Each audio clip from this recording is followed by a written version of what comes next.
যেদিন আল্লাহর নবী দুনিয়া থেকে বিদায় নিচ্ছে, সেদিন জিবরাইল এসে বলছে, ইয়া রাসূলুল্লাহ, মালাকুল মউত দরজায়, আপনি বললে আসবে, আপনার রূহ কবজ করবে। আল্লাহর নবী বলেন, আল্লাহকে জিজ্ঞেস করো জিবরাইল, আমি যদি আমার আল্লাহর কাছে যাই, আমার উম্মতের সাথে আমার আল্লাহ কি আচরণ করবেন, ওটা বলো, তারপরে আমি যাব। জিবরাইল গেলেন, আল্লাহর নবীকে আয়েশা শুনাইলেন, ও নবী, আল্লাহ তাআলা জানাইছেন আপনার অবর্তমানে আপনার উম্মত যখনই মাফ চাইবে, আল্লাহ তাআলা আযাব দিবে না, সাথে সাথে মাফ করে দিবে। আপনি যেমন মাফ চাইছেন, তখন যেমন মাফ করছে, আপনার অবর্তমানে আপনার উম্মত নিজে নিজে মাফ চাইলেও আমি আল্লাহ মাফ করে দিই। এতদিন তো কে মাফ চাইছে? নবী নিজে মাফ চাইছে। এখন তো আপনি না থাকলেও আমি ওয়াদা দিলাম, আপনার উম্মত যদি নিজে নিজেও মাফ চায়, আমি মাফ করে দিই। নবী বললেন, তাহলে জিবরাইল, মালাকুল মউতকে বলো আমার জান কবজ করতে। তাহলে সারাটা জীবন তিনি ভাবলেন উম্মতের কথা।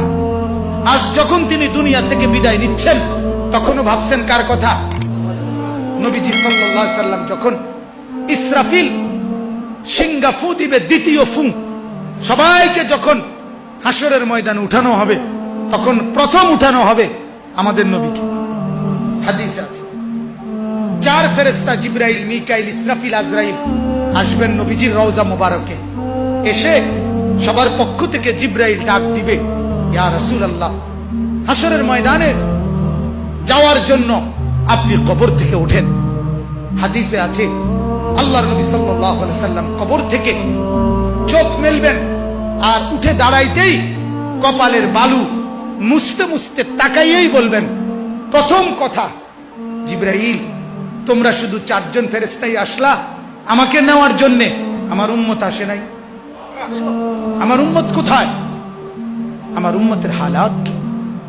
আমার উম্মত কি আমার বর্তমানে জাহান্নামে চলে গেল নাকি?